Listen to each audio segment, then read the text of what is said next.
sus inquietudes.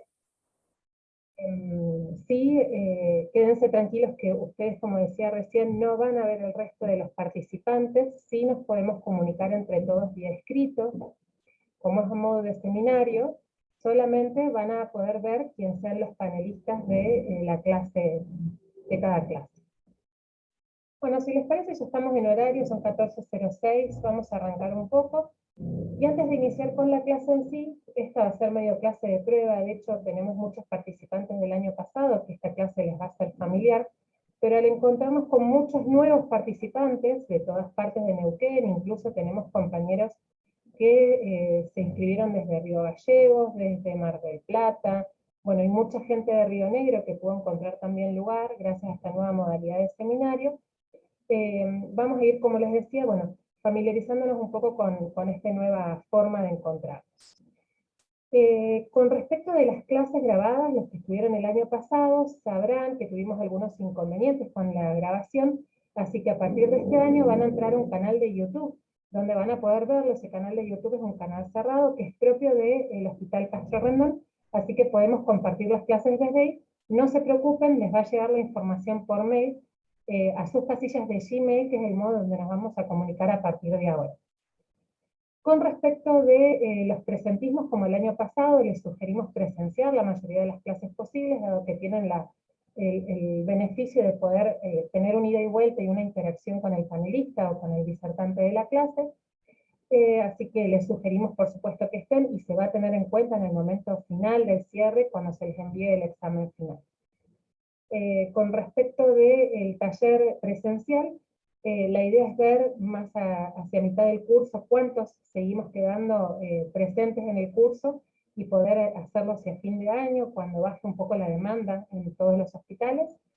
Y bueno, si tienen alguna duda, les vamos respondiendo con la doctora Agustina Riz.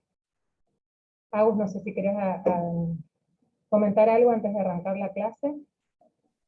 No, nada, Belu, por ahí presentarnos para alguno del resto de los participantes que no nos conocen. Mucha de la mayoría, como ya lo dijiste, Belu, estuvieron acompañándonos en el primer curso, así que ya la mayoría nos conoce. Pero bueno, yo soy Agustina Riz, una de las médicas que la va a acompañar a Belén en este curso. Y bueno, nada, darles la bienvenida y espero bueno, que lo disfruten y que este salga un poco mejor que la anterior, que tuvimos algunos inconvenientes y dificultades, pero bueno, sepan que tratamos de hacerlo mejor para que así fuera. Y bueno, nada, bienvenidos a todos, y bueno, creo que es una forma, como dijo Belu, de unirnos a todos. Así que bueno, acá estamos para cualquier duda o inconveniente que tengan, y nada, eso era todo, Belu. Perfecto, gracias a vos una vez más por acompañarme un nuevo año. Bueno, chicos, entonces si les parece comenzamos. Vamos a comenzar con esta primera clase que, como les decía, va a ser familiar para muchos de los participantes del año pasado, pero es necesario comentarla para los nuevos participantes, y desde ya nunca está mal volver a repetir esto que son las bases del pensamiento en una sala de urgencias. Bueno, comencemos entonces. Vamos, como siempre, a tratar de dar un paso disparador para sentirnos que estamos en la guardia, y es algo tan importante sentirse que uno está en la situación, como para que esto se sienta un poquito más real. Entonces, muchas veces la imagen tiene que ver con la sensación que muchas veces nos encontramos todos, porque todos trabajamos en un hospital general. En Neuquén no existe un hospital materno-infantil, así que tenemos esta mezcla de gente, niños, grandes, chicos, viejos, de formas y tamaños diferentes. Disculpen.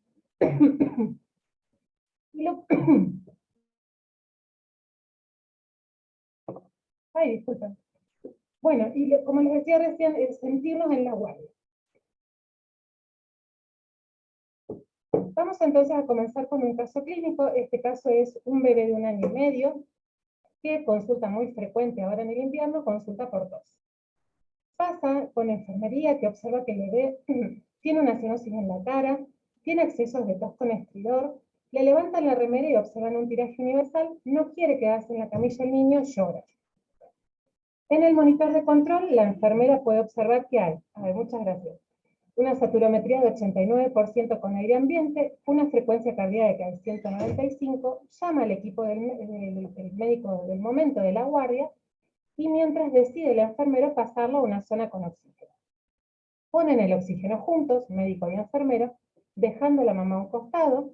El médico adjunta al niño, dice que tiene una laringitis con una bronquiolitis, le indica salbutamol un corticoide, se retira, la enfermera lo deja con el oxígeno, y ahí sí hacen pasar a la mamá, que nos explica que tenía mocos desde ayer, pero que la tos comenzó desde hoy. 15 minutos después se escucha a la mamá que grita en el pasillo del hospital pidiendo ayuda, y cuando nos acercamos nos encontramos con un niño que está cianótico y que parece no respirar.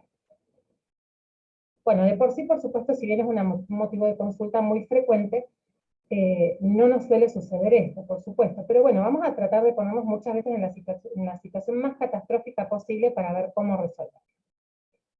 Ahora bien, eso es caso disparador. Vamos entonces a adentrarnos un poco en lo que tiene que ver con la valoración del niño en la sala de urgencias. Y esto es algo tan importante para charlar, y creo que es la diapositiva, una de las diapositivas más importantes de toda la clase.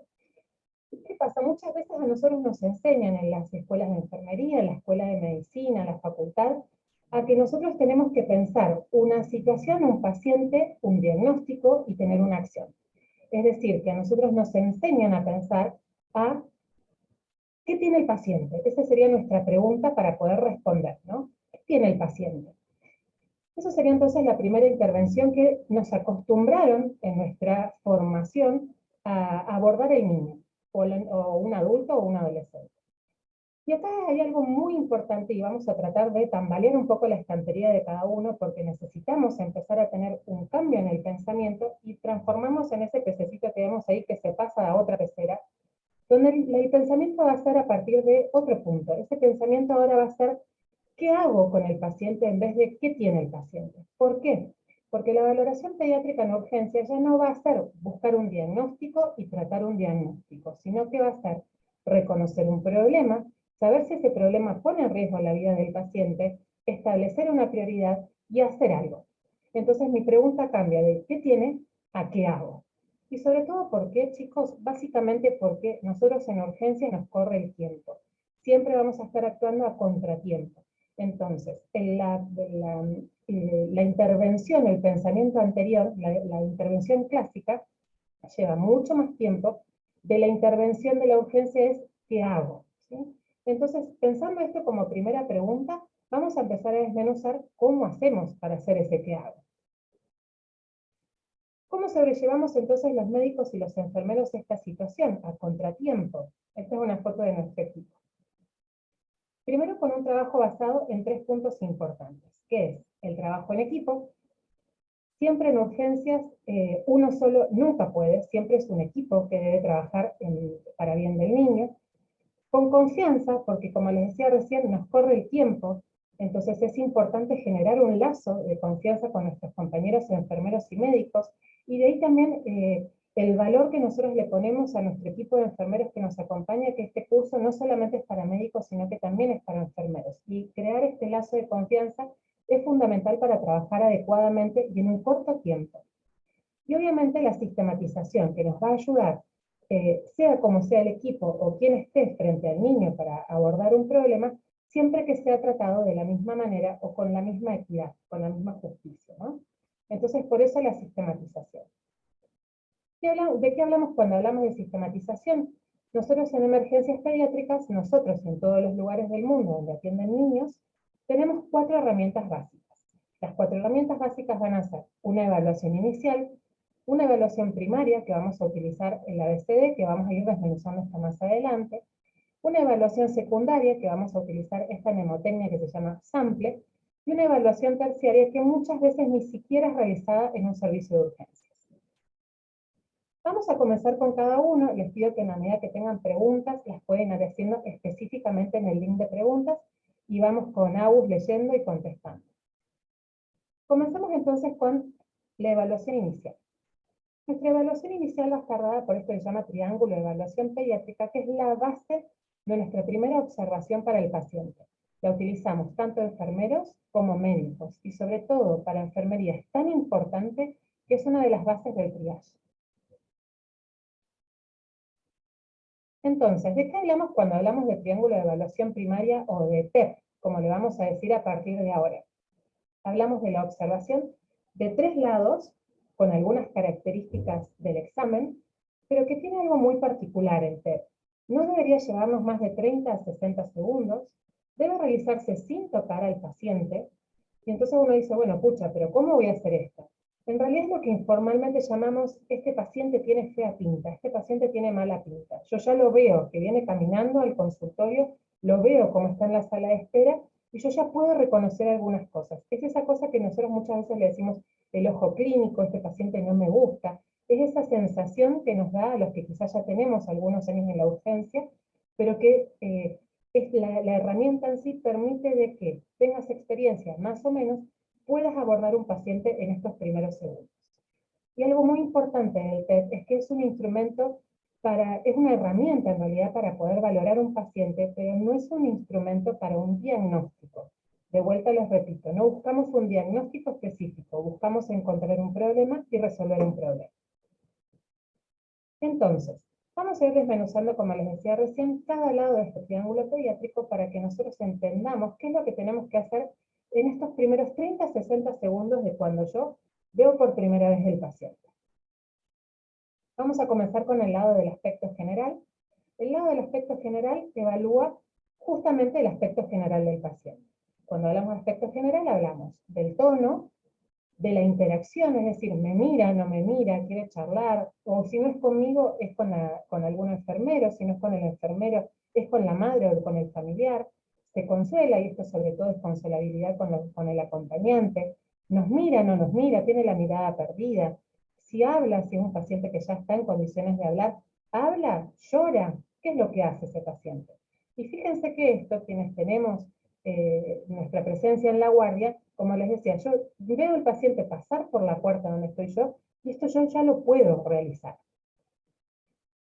Y ahí tenemos distintos pacientes. Cuando hablamos de tono, fíjense que tenemos dos fotos en la parte superior, donde vemos un paciente más grande, seguramente tiene una parálisis cerebral, y por eso vemos que el tono está un paciente como desparramado, que está en el mismo plano que la cama. Y al contrario, un paciente de menor edad, pero fíjense qué buen tono que tiene, que de hecho puede levantar contra gravedad. Abajo fíjense que tenemos un paciente que está mirando a la persona a quien está ocultando, o sea que ese paciente tiene un buen tono, tiene una buena interacción, mira fijamente. Y fíjense que al lado tenemos un paciente que si bien puede pasar por un paciente dormido, puede ser un paciente que no tenga una conciencia adecuada, y fíjense que el tono parece menor, no tiene interacción, por lo menos no está llorando, pero tiene una mirada, por lo menos tiene los ojos cerrados, entonces no podemos valorar la mirada. Pero fíjense que solamente con una imagen yo puedo decir el aspecto general de este paciente es bueno o no es bueno. Y algo importante cuando hablamos del TEP es que no es necesario que todas las cosas que miramos del aspecto general estén alteradas. Con que el tono, o la interacción, o el consuelo, o la mirada, o el lenguaje estén alterados, es suficiente para decir que el aspecto general de ese paciente está alterado. Entonces ese sería nuestro primer lado del triángulo de evaluación pediátrica. Pasamos al segundo lado, que es el lado azul, que es el del trabajo respiratorio. Cuando yo valoro a un paciente con trabajo respiratorio, y recordemos que esto se hace sin siquiera tocar al paciente. Entonces, ¿qué sí voy a hacer? Escuchar y y escuchar justamente qué sonidos puede interpretar del paciente sin auscultarlo. Voy a observarlo, a ver si se pone en alguna posición particular para poder respirar. Y en esto sí tenemos que pedirle que levante la remera o que desprendan el body cuando es un pequeñito, para observar cómo hace el tórax para respirar. Entonces ahí podemos encontrar ruidos anormales audibles sin el estetoscopio, un estridor, un quejido, una sibilancia sin estetoscopio, y los signos de trabajo que pueden ser retracciones de diferentes tipos, ahora las vamos a ir viendo más adelante, una posición anormal, un paciente que cabecea, un paciente que aletea. Fíjense en la imagen de abajo a la izquierda, van a encontrar fosas nasales normales y fosas nasales dilatadas en cada respiración. Veamos acá este pequeñito que está en este asiento, que se puso en posición de trípode. Muchas veces la dificultad respiratoria o la laringitis, si ustedes tienen el recuerdo, son pacientes que se ponen hacia adelante para poder respirar mejor. Después tenemos imágenes de distintos tipos de tirajes, un tiraje subcostal y un tiraje intercostal en el paciente que está boca abajo. Y fíjense de vuelta, como les decía, esto simplemente veo y escucho. El último punto del triángulo de evaluación pediátrica es el de la circulación cutánea. Y fíjense que acá hablamos de circulación y ¿qué nos muestra la piel? Nos puede mostrar que el paciente está pálido, que el paciente está marmóreo, como vemos en ese bracito, o que el paciente está cianótico, como vemos la cianosis peribucal en el neonato. Después podemos charlar o no si esto tiene que ver con algo propio del paciente, algo agudo del paciente, si está relacionado con el problema que trae el paciente o no. Pero en esta percepción inicial, yo debo entonces decir, bueno, ¿mi paciente tiene algún lado alterado? Sí, no. Y depende del lado alterado que tenga, no solamente nos va a permitir poder detectar una situación, un problema, sino que también un tipo de problema. Entonces, como para cerrar el triángulo de evaluación pediátrica, podemos ver que nos da un problema fisiopatológico. Fíjense que acá tenemos los tres lados para evaluar, y en la medida que hay algún lado alterado, que está marcado con la A en rojo, podemos sospechar un diagnóstico fisiopatológico. Fíjense que es la sospecha, en definitiva, esto fíjense que lo hacemos en un minuto. Uno no puede pretender ser demasiado acertado, pero esto nos acerca al problema del paciente. Y para eso, y para familiarizarnos, porque quizás sea lo más distinto, lo más diferente que solemos hacer con respecto de otras atenciones, vamos a poner algunos ejemplos para poder comprenderlo mejor. Vamos a ver este paciente, que es una niña que se llama Luz. Luz tiene 5 años, la trae su padre porque dice que no puede caminar, se la nota con menos tono corporal y con aumento de la base de sustentación, es decir, abre las piernas para poder caminar. Está conectada, está lúcida, de hecho nosotros le preguntamos algunas cosas y nos responde o responde las órdenes que le pide el padre. Como por ejemplo, trata de subirte a la camilla, caminás algunos pasos, vení, subite a la balanza. Se la observa normocoloreada y no aparenta tener ningún esfuerzo ventilatorio. Si repasamos entonces nuestro triángulo de evaluación pediátrica, vemos que el aspecto de Luz está alterado, porque tenemos un tono que está mal, tenemos un trabajo respiratorio que está adecuado, una circulación cutánea que está adecuada. Por lo que, si yo necesito pensar en un problema que presenta la paciente, me voy a mi tablita de diagnósticos fisiopatológicos del PEP y encuentro que esta paciente podría, siempre es un podría, ¿no? Podría tener alguna disfunción del sistema nervioso. Como ven, nos da grandes bolsas de problemas. Después habrá que ir cada vez más al detalle para poder hacer un abordaje lo más ajustado posible. Vamos a otro paciente más. Este paciente es Teo, que es un bebé de 9 meses, que es traído por fiebre. Se observa que llora, que está irritable, pero lo prenden al pecho y se calma. Está normocoloreado en cara, pero cuando lo ven el resto de la piel, y sobre todo en los miembros inferiores, lo ven que está moteado. No aparenta tener signos de respiración anómala. Entonces repasemos nuestro triángulo de evaluación pediátrica. El paciente tiene un aspecto alterado, la verdad que no parece, si bien está irritable, la mamá lo calma con el pecho, por lo cual es normal. Dice que no tiene signos de respiración alterada, pero sí vemos que la piel está moteada en los miembros inferiores. Entonces tenemos un paciente con el lado de circulación cutánea alterado. Vamos a nuestro cuadro de TEP y vamos a ver entonces que tendríamos que pensar en un shock compensado. Esto, como ven, además nos va a dar distintos niveles de atención, porque nos alerta diferente o nos para diferente con respecto de la atención de un paciente. Vamos con un tercer paciente. Este paciente es León, que lo trae su madre, tiene 4 años, y dice que no hace caca hace 4 días, entra tomando un juguito, comiendo unas galletitas, juega con la balanza mientras intentamos poder valorarlo, se le pide que se levante la remera, no se observa ninguna alteración respiratoria. Entonces cuando ponemos a Teo en nuestro TEP, vemos que no hay ningún lado alterado, por lo cual nuestro problema no parece existir y tenemos un paciente estable. Y por último lo tenemos a Tomás, que es un bebé de 18 días, que lo traen porque no se alimenta bien. Se observa que está histérico generalizado, queda en la camilla apoyado en el plano, llora débil y tiene tirajes generales de aleteo. Cuando ponemos a Tomás en nuestro triángulo de evaluación pediátrica, vemos que tiene un aspecto general alterado, sí, porque llora débil, y porque esto que dice que está apoyado en el plano, probablemente por hipotonía. ¿Tenemos un trabajo respiratorio alterado? Sí, porque dice que tiene tirajes generales de aleteo. ¿Tiene circulación cutánea alterada? No. Y esto es importante, porque hay que acá diferenciar. Cuando miramos la piel, estamos mirando la circulación. La ictericia en sí no nos habla de circulación porque por más que entonces tenga la piel diferente a lo que tendría que tener normalmente, ese lado está adecuado.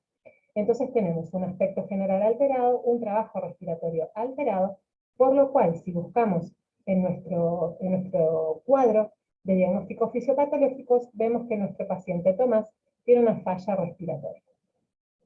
Esto, como ven que con poquitos datos, y mucho más enriquecedor cuando nosotros vemos al paciente entrar por la puerta, o lo vemos en la sala de espera, podemos hacer este triángulo de evaluación pediátrica con algo que parece de poca información, pero que realmente es muy enriquecedor para poder pararme en diferentes problemas y necesidades de atención con distinta rapidez. Y algo importante del TEP es que nos da dos grandes pacientes. Si bien yo le voy a hacer el TEP a todos los pacientes, siempre mi TEP debe ir acompañado de responde y respira.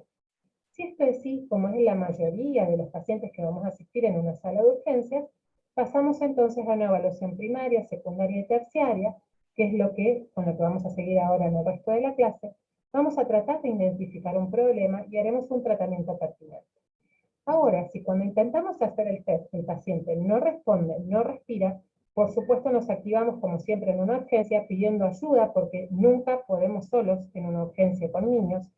Armamos equipo para la emergencia, valoramos el pulso y vamos a hacer dos situaciones. Palpo pulso, ¿tiene más de 60 de frecuencia cardíaca? Vemos si sí o no, iniciamos o no RCP.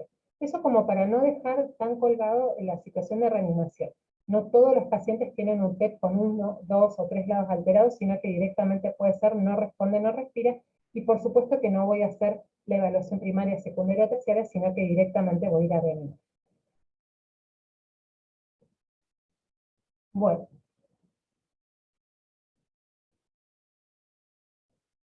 Como les decía recién, entonces el TEP va a ser nuestra primera herramienta para valorar al paciente.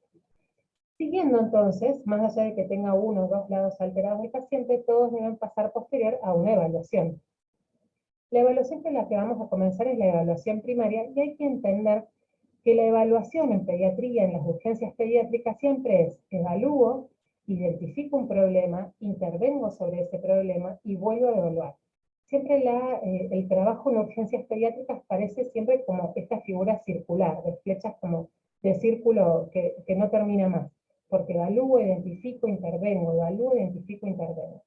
Esto es importante porque es tan variable la posibilidad de cambios en el paciente, que entonces es importante la identificación, la intervención y la revaloración permanente.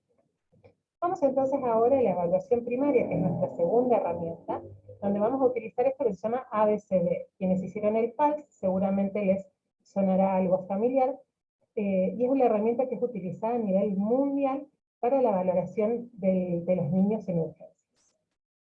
Vamos a ir viendo entonces cada una de estas letras. Vamos a repasar en sí, a hablar de cada una de las situaciones de letras en forma completa, lo vamos a ir viendo en el resto del curso, pero por lo menos para tener una idea de qué hablamos con cada letra, vamos a comenzar entonces con la letra A. La letra A nos habla de la vía aérea.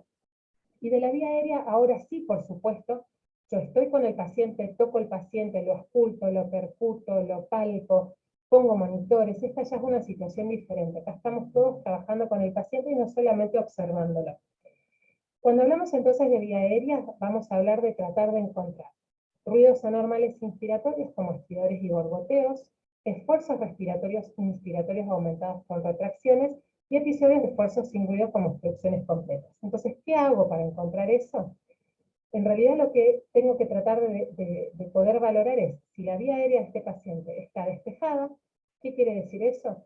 Que pasa el aire con absoluta normalidad, es decir, la vía aérea del paciente está abierta, el niño respira con normalidad, nada lo obstruye, y si el paciente llora, canta, habla, hace algún sonido que sean normales, la vía aérea de ese paciente está despejada y no hace falta hacer ninguna otra valoración.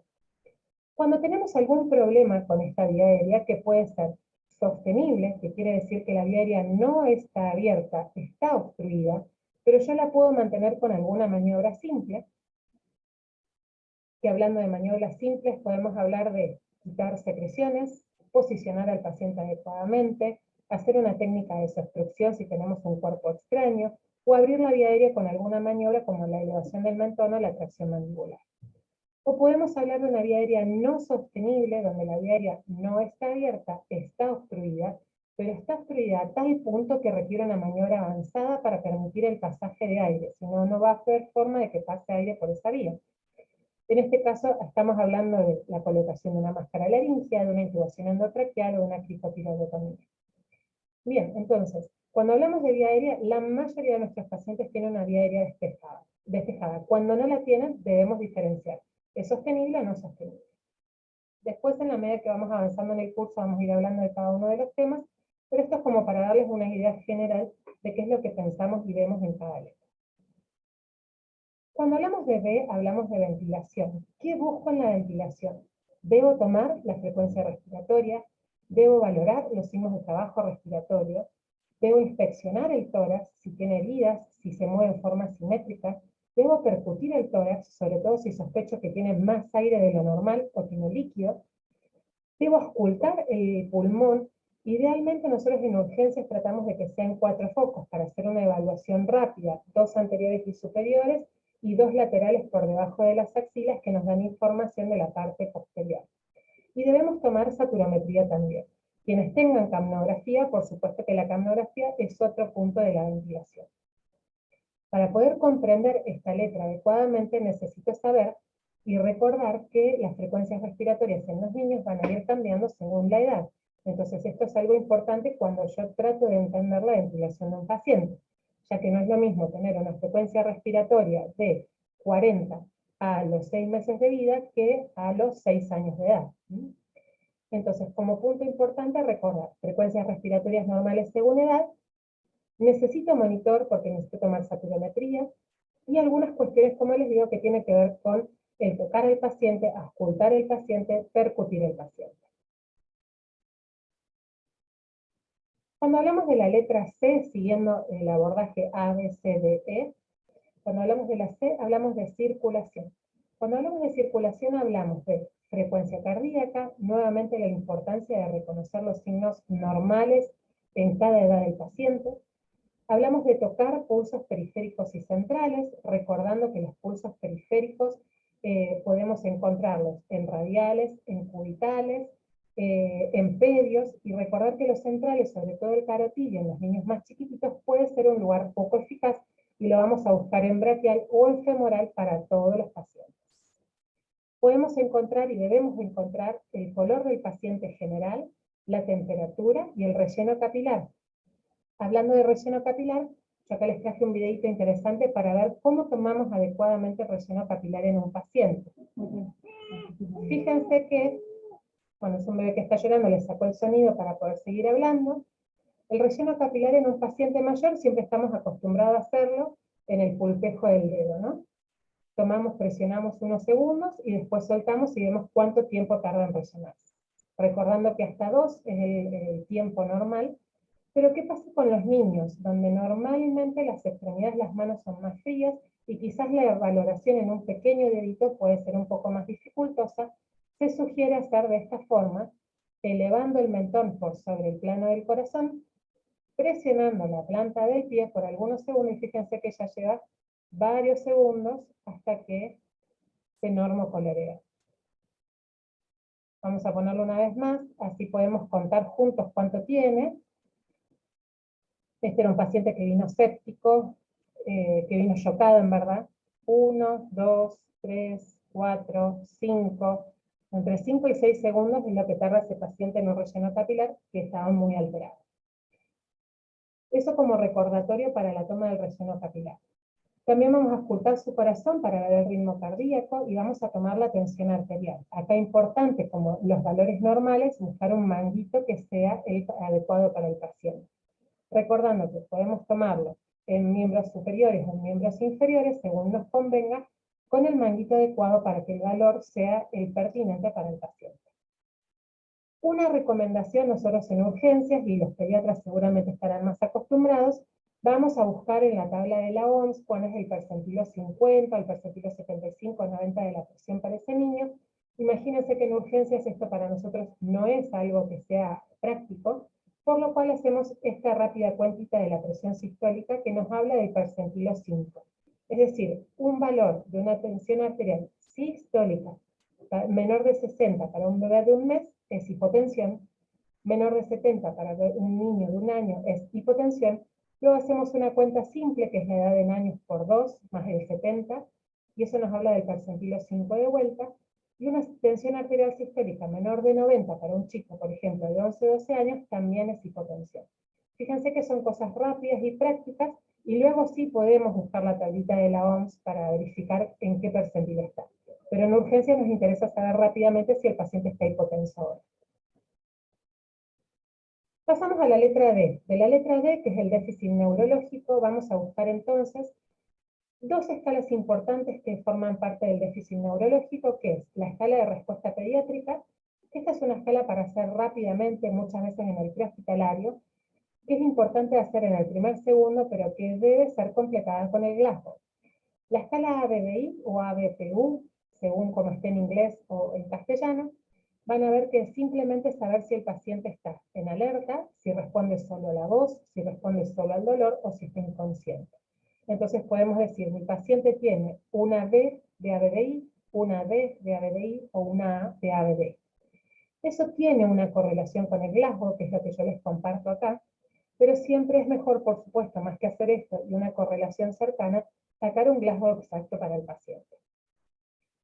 La escala de Glasgow, recordamos que en pediatría nosotros tenemos una escala de Glasgow que está modificada para lactantes, está separada entre menor y mayor de un año, pero muchas veces esto depende si el paciente es un paciente que ya tenga algo de verbalización o no. Incluso esto que dice menor de un año se puede extender hasta los 2 o 3 años de vida, según la bibliografía que uno pueda leer. Pero para que entiendan, es cuando se les hace difícil hacer el Glasgow, porque el niño es pequeñito, usan la de la tabla del lado derecho. Y después, para completar el déficit neurológico, debemos ver el tamaño de las pupilas, la simetría de las pupilas y la respuesta a la luz que tengan. Recordando que podemos tener pupilas normales, anisocóricas cuando tienen diferentes formas, cuando son asimétricas, mióticas cuando son más pequeñas, midriáticas cuando están dilatadas. Y el último punto del ABCD es el de la exposición. Es el último paso a realizar en un paciente con puntos previos evaluados. Siempre recordamos que el ABCD es: detecto un problema, lo identifico, actúo con respecto a ese problema y no paso a mi letra posterior si no lo resolví. Por eso la exposición se hace una vez ya identificado el problema y con actuaciones iniciales ya realizadas. La exposición es justamente exponer el cuerpo del niño, desnudarlo y revisarlo de forma completa. Y siempre es importante, después de la exposición, no olvidarse volver a tapar y calentar al paciente, dado que uno de los grandes problemas de los niños en urgencias es la hipotermia. Bien, entonces hasta acá llegamos con nuestra evaluación primaria, esto del ABCD, y algo para remarcar y reforzar, que no es solamente una valoración, sino que es un tratamiento dirigido y simultáneo, acompañando cada letra. Como les decía recién, no pasamos de letras sino resolver la anterior, porque pasar de letras sin resolución hace que el paciente corra riesgo de vida. Bien, entonces hasta acá llegamos con nuestra evaluación primaria y nuestra ABCD. Si tienen alguna pregunta, les pido que la compartan y la escriban donde dice preguntas y respuestas y las vamos recibiendo. ¿Querés agregar algo? No, Belu, lo único que sí por ahí para agregar en la parte del D, en lo del neurológico, como recordar o mencionarlo, si es que antes no se realizó, es importante consignar también el hemogluco. Viste que eso a veces también da la alteración de la conciencia, entonces eso es importante también consignarlo ahí en la parte del D. Después el resto me parece que nada más, eso nada más quería agregar. Bárbaro, gracias a vos. Bien, entonces, sigamos con la evaluación secundaria. Cuando hablamos de evaluación secundaria, hablamos en realidad de un pequeño interrogatorio al que vamos a proponer a la madre hacer en poquito tiempo con la mayor cantidad de información necesaria. Entendemos muchas veces que las mamás, los papás o quienes estén acompañando a un niño en urgencias están en una situación extremadamente desagradable y muchas veces pueden perderse en los relatos o olvidarse datos importantes. Por eso es necesario, si bien nos enseñan muchas veces que los interrogatorios tienen que ser más abiertos para permitirle a la persona que pueda contarnos lo que necesita, de vuelta reforzamos este tema de que nosotros vamos a contratiempo. Entonces realmente el interrogatorio, esto que está guiado por el sample, es un interrogatorio bastante cerrado. Vamos a preguntar cosas muy puntuales para tener una respuesta lo más puntual y concisa y corta posible. Cuando hablamos de sample, hablamos de estas siglas, que es de signos y síntomas, de alergias, de medicamentos, de patologías previas, de la última ingesta y de los eventos relacionados. Vamos a ir viendo qué quiere decir cada uno. Cuando hablamos de signos y de síntomas, por supuesto que vamos a preguntar con lo que respecta a la consulta del paciente. Que tiene, por ejemplo, tiene vómitos, diarrea, tiene dificultad respiratoria. Bueno, ¿cuándo comenzaron estos síntomas? ¿Cuántas veces lo hizo en el caso de que haya sido vómitos y diarrea? ¿Tiene algún síntoma agregado del que no recuerde que me está comentando? ¿Alguno de estos síntomas los tuvo y desaparecieron? ¿O cuándo comenzaron exactamente? Esto es importante para poder abocarnos al síntoma que lo trae y algunos que están relacionados al problema. Cuando hablamos de la A, hablamos de alergias, y hablamos de alergias específicamente medicamentosas, para saber si yo no voy a generar un mal mayor con la administración de algún medicamento, o también de alergias que tengan que ver, por ejemplo, alimentarias o de otro tipo, sobre todo si el paciente viene con algo que respecta a alguna reacción alérgica. Cuando hablamos de la M, hablamos de medicamentos.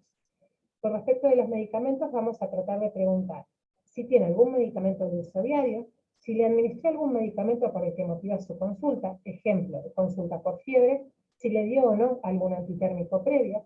Importante siempre, y muchas veces nos olvidamos esto, consultar la dosis y consultar la última toma, no solamente si lo usó o no lo usó. Con respecto de las patologías previas, es algo parecido. Vamos a consultar acerca de patologías en general y patologías crónicas, pero patologías también relacionadas con la actual, con lo que trae el motivo de consulta. Importantes, y porque no dejamos de ser pediatras, preguntar y ver el tamaño de vacunas, como algo importante también en el interrogatorio. Cuando hablamos de la última ingesta, hablamos de qué comió por última vez y qué era exactamente. ¿Eran líquidos? ¿Eran sólidos? Y no solamente nos interesa por conocer el ayuno del paciente, que es importante si después tengo que hacer alguna intervención que respecta a la alteración de la conciencia de ese niño, sino que, sobre todo si, por ejemplo, viene por una dificultad respiratoria, reconocer si, por ejemplo, puede haber sido un atragantamiento, o con respecto a una alergia, para reconocer si el alergeno es un alergeno alimentario. Con respecto a los eventos relacionados a la situación actual, que preguntamos, ¿qué estaba haciendo previo a la situación que lo trae? Esto muchas veces nos habla de cuán agudo es el problema. Si pensamos que puede ser algo infeccioso o toxicológico, también sea alguna enfermo en el hogar. Estas son pequeñas preguntas, como les digo, como para poder hacerlo más reducido el interrogatorio a lo más simple posible. Por eso las siglas del sample nos ayudan para esta mnemotecnia y qué tengo que ir preguntando. Cuando hablamos también de evaluación secundaria, no solamente hablamos de un interrogatorio, sino que completamos entonces entre el ASD, que es un examen físico quizás un poco más rápido, junto con el sample, que es el interrogatorio, volver a realizar el examen completo de pies a cabeza de este paciente, y ahora sí con mucha más información obtenida desde nuestros conocimientos médicos y de enfermería, y desde nuestros conocimientos tomados desde el sample, pretendiendo ahora sí encontrar un diagnóstico clínico definitivo, que como les digo, muchas veces en urgencias no lo encontramos, pero sí encontramos un problema definitivo para resolver. En caso de que corresponda, se realizarán las evaluaciones necesarias para clasificar o categorizar al paciente, por ejemplo, con alguna escala frecuente de uso en pediatría, como la escala de TAL, el Pulmonary Score, una escala de deshidratación, y así completamos entonces nuestra evaluación secundaria. La evaluación, el test, la evaluación primaria y la evaluación secundaria debe y puede ser realizada por cualquier personal de salud que tiene el primer abordaje de estos pacientes, sin necesidad de ninguna complejidad. Y ahora sí, quizás cuando hablamos de evaluación terciaria, quizás sí en este punto ya hablamos de complejidad, y esto sí lo debemos completar, pero ya cuando hicimos todo lo anterior. ¿Qué representa una evaluación terciaria? La evaluación terciaria representa la realización de estudios complementarios, y eso dependerá de la disponibilidad de cada espacio de trabajo, de la solicitud de interconsultas de especialistas, nuevamente dependerá de la disponibilidad, En caso de que esté en un lugar menos complejo, a la derivación a un centro de mayor complejidad. En el caso de que estemos en el centro de mayor complejidad, a la utilización, por ejemplo, de la terapia intensiva, de la sala de pediatría o los especialistas, como decíamos recién. Y la realización de tratamientos específicos que no son muchas veces urgentes, como puede ser la administración de protector gástrico, la administración de un corticoide, realizar una cirugía, una curación, etc. Es decir, este último abordaje que cierra la valoración del paciente en la urgencia no siempre puede ser completa y realizada en cualquier punto, pero sí la evaluación, el PET, la evaluación primaria y la secundaria. Entonces vamos a tratar de volver al caso clínico y después dejamos un espacio para poder tratar de resolver algunas consultas. Vamos a volver a nuestro caso clínico, que era un bebé de 1 año y medio, que había consultado por tos, que había pasado con enfermería y que ellos vieron que el bebé tenía una cianosis en la cara, tenía excesos de tos con estridor, le habían levantado la remera, vieron que tenía tiraje, y además vieron que el bebé lloraba, por lo que percibieron que la vía aérea estaba permeable, pero bueno, por supuesto, ante situación tal, y ayudada con una saturometría baja y una frecuencia cardíaca aumentada, llaman por supuesto al médico del equipo del momento, ambos deciden ponerle oxígeno, le habían dejado a la mamá a un costado, una vez que el médico lo auscultó, dice que tiene una laringitis con una bronquiolitis, le indicó el salbutamol y corticoide, lo dejaron con oxígeno junto con la madre, la mamá nos había contado que tenía mocos desde antes, pero que la tos era de hoy, y después de 15 minutos de inicio de este tratamiento, la mamá grita en el pasillo pidiendo ayuda, y nos acercamos y teníamos un paciente cianótico y que no respiraba. Ahora, si esta valoración nosotros la pasamos por lo que acabamos de ver ahora, que es el PET, el ABCD y el sample, vamos a llegar hasta la evaluación secundaria. Vemos que desde ya el triángulo de evaluación pediátrica estaba inestable, porque teníamos ya un lado alterado. Entonces, de por sí, reconocimos desde el inicio que el paciente tenía dificultad respiratoria. Cuando pasamos a nuestro paciente por el ABCD, teníamos una vía aérea permeable, aparentaba así, porque el paciente lloraba, aunque ya sin estetoscopio podíamos detectar un estridor. Cuando vemos la B, acá tenemos un problema porque no tenemos frecuencia respiratoria, sí tenemos saturometría, sí tenemos tirajes, pero no sabemos qué es culpa del médico, porque nunca nos contó, nunca está detallado, no está detallado. Y de ahí de la importancia de muchas veces trabajar en equipo, es decir, chicos, le escucho una sibilancia, le escucho un estridor, lo que fuera, ¿no? Trabajar esto en conjunto. Con respecto de la C, sabíamos que estaba taquicárdico, lo supimos desde siempre, pero no sabemos si está hipotenso, si está hipertenso, no sabemos si el paciente tenía fiebre, no sabemos cómo estaban los pulsos, no sabemos cómo estaba la piel, nunca supimos si el paciente estaba marmóreo o no, si tenía algún otro detalle. Fíjense que cuando hablamos de déficit neurológico es lo único que aparenta tener normal, porque teníamos un paciente que lloraba y que aparentaba por lo menos estar más tranquilo con la mamá. Con respecto de la exposición no destaca ningún dato, por lo cual tenemos un ABCD que es bastante pobre. Cuando hablamos del sample, prácticamente no tenemos. Fíjense que no hubo mucho interrogatorio de la mamá. Solamente nos dice que tenía mocos y que la tos empezó hoy. Pero no preguntamos exactamente después de qué preguntó la tos. Y fíjense que con estas herramientas, tratando de mejorar esta asistencia al paciente, este primer abordaje, quizás tendríamos que remarcarnos y volver a pensar si este paciente tuvo desde el principio un shock que no pudimos detectar, ya que en el ABCD nos faltan muchos datos. Quizás teníamos un paciente con una obstrucción respiratoria alta por otra causa, por ejemplo, se aspiró un cuerpo extraño y no lo detectamos porque el sample fue muy pobre y no pudimos relatar mucho más o detectar mucho más. Así que fíjense que con estas pequeñas herramientas, y como les decía, no buscamos un diagnóstico específico, buscamos resolver un problema. Entonces, la importancia de esta primera clase y de poder encontrarnos y a partir de ahora y en adelante charlar los temas de urgencia en particular, siempre abordarlos con este pensamiento del TEP, del ABCD, del sample, de una valoración secundaria, del trabajo en equipo, de que solo no puedo, de que tengo que trabajar y desarrollar esta situación de confianza con mis compañeros. Y es necesario este cambio de paradigma del abordaje. Ya no voy a pensar qué tiene el paciente, sino que voy a empezar a pensar qué hago con el paciente y voy a detectar un problema para tratar de resolverlo. ¿Y esto por qué este cambio de paradigma es tan importante? Porque nos va a permitir seleccionar el paciente correcto con más anticipación, Voy a tratar o voy a tomar primero al paciente que yo detecte en mi triángulo de evaluación pediátrica que está más grave. Voy a asignarle un proveedor adecuado. ¿Qué quiere decir esto? Lo va a atender al paciente más grave la persona que más sepa. Enfermero y médico, los que más sepan, los más experimentados. En un tiempo pertinente. ¿Por qué? Porque esto corta tiempo. Ya no estoy perdiendo tiempo en pensar qué tiene el paciente, sino que ahora estoy tratando de resolver y pensar qué hago con este niño. Y esto le permite al paciente recibir una atención adecuada y, por supuesto, para todos en conjunto, para el paciente, para su familia y para nosotros como equipo de salud, poder tener un resultado correcto. Bien, bueno, entonces acá cerramos con esta primera clase. Desde ya muchísimas gracias. Vamos a ver qué preguntas hay. Lo traté de hacer lo más conciso posible. La verdad que es un tema, creo que es el tema para charlar en las urgencias, pero tampoco para no agobiar a nuestros compañeros que ya formaron parte del curso el año pasado.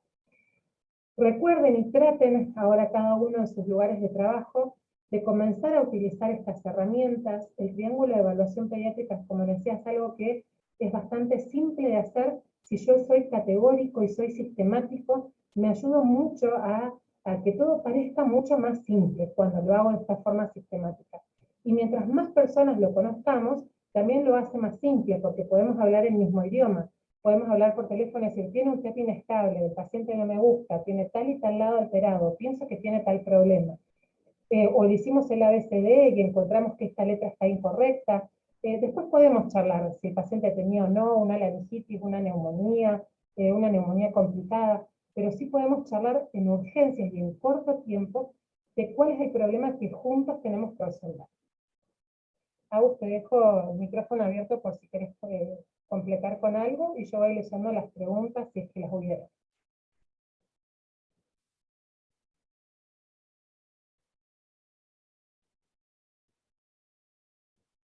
Bueno, acá Daniel dice, más que dificultad parece un fallo respiratorio.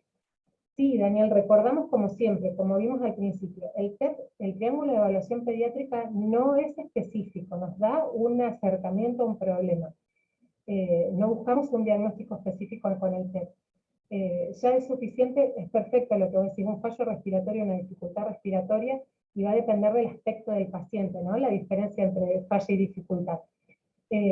Importante lo que decís, pero como mencionábamos recién, muchas veces el TEP nos acerca a una posibilidad de un problema que después tiene que ser verificada y detallada con el ABCD.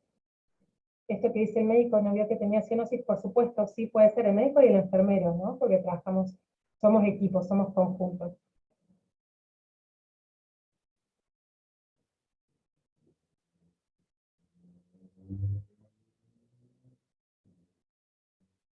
Bueno, estoy leyendo los mensajes. Bueno, muchas gracias por los aplausos, las felicitaciones. Gracias, Verónica, por los comentarios. A cambiar el paradigma, como dice Patricia, absolutamente, creo que es importante eso, empezar a pensarlo diferente. Entiendo que muchas veces trabajamos en varios lugares a la vez, o incluso nosotras somos unas bendecidas que trabajamos en un servicio de urgencias y solamente vemos urgencias, ¿no?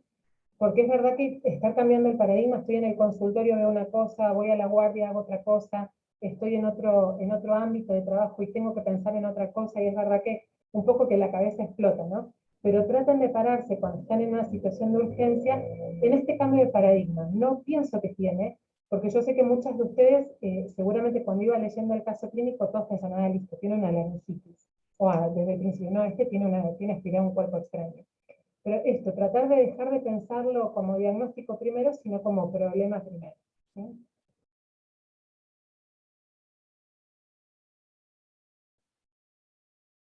Con respecto de la asistencia, sí, con respecto de la bibliografía.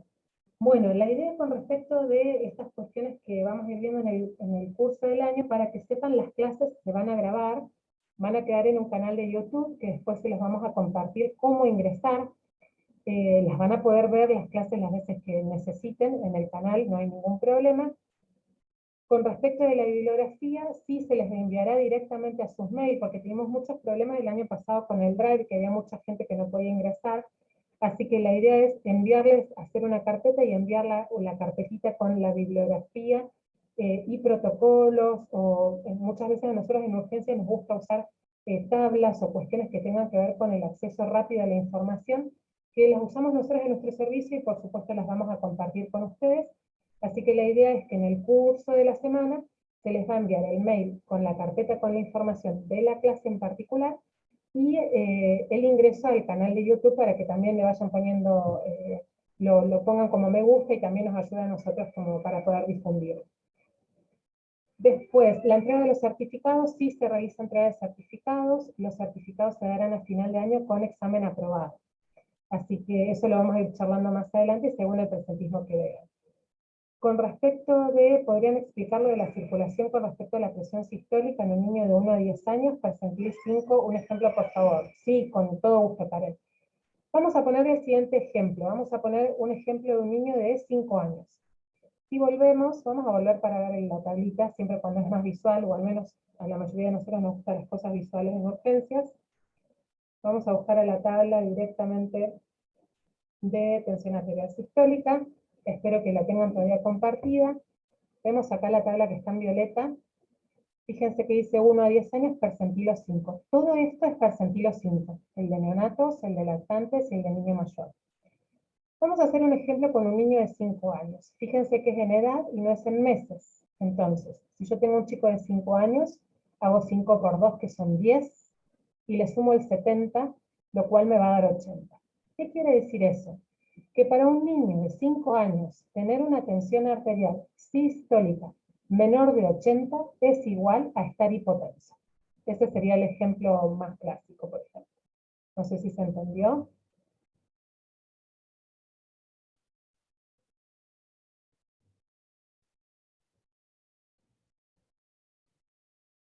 Perfecto, buenísimo.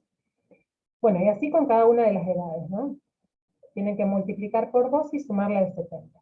Siempre eso va a marcar la sistólica menor del percentilo 5, es la cuenta rápida, ¿no? Siempre eso es percentilo 5 y por lo tanto percentilo 5 es igual a hipotensión. Bueno, muy bien. Mejorar el bien, perfecto, lo voy a tener en cuenta. En este caso le vamos a decir a docencia, que fue quien nos prestó el aula, de que mejoremos el sonido para la próxima. Bueno, esperamos resolver sus dudas después por mail en caso de que tengan alguna más. Y estamos en horario. Lo logramos, Agus. Muy bien, muy bien. Perfecto. Bueno, muy bien. Bueno, chicos, nos vamos a encontrar el próximo miércoles a las 14 horas con la doctora Agustina Ruiz, que nos va a hablar de justamente una situación de vía aérea y ventilación en su próxima clase. Traten de ser lo más puntuales posibles, vi que muchos empezaron a aparecer en las primeras media hora, como para no perderse el principio de la clase.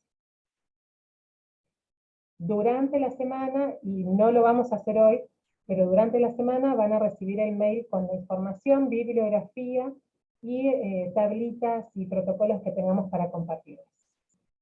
Bueno, muchas gracias a todos, chicos. Bueno, y bienvenidos al curso. Bueno, nos vemos. Chao, chao. Bueno, chao, chao, muchas gracias.